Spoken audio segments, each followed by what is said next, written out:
Ito. Okay. Didikit ko lang ha. Distansya is 74 centimeters.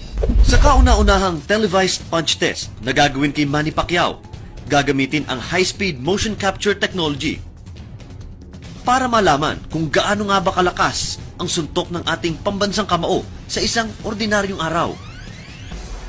Ang lakas ng isang suntok ay ang kombinasyon ng bigat at bilis ng boksingero.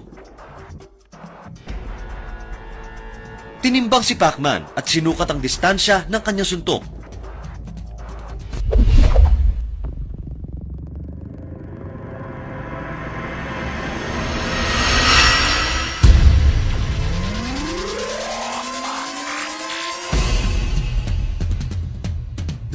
.12 of a second ang bilis ng kamao ni Pacman. Mas mabilis pa sa 0.3 seconds na pagkurap ng mata. Dahil sa kinetic linking, ang pwersa ng suntok ni Manny ay galing sa kanyang buong katawan. Samahan mo pa ito ng bilis ng kanyang kamao. Ang resulta, 806 pounds of force. Pag ikaw ay nasuntok ni Pacman, para kang tinamaan ng isang shotgun.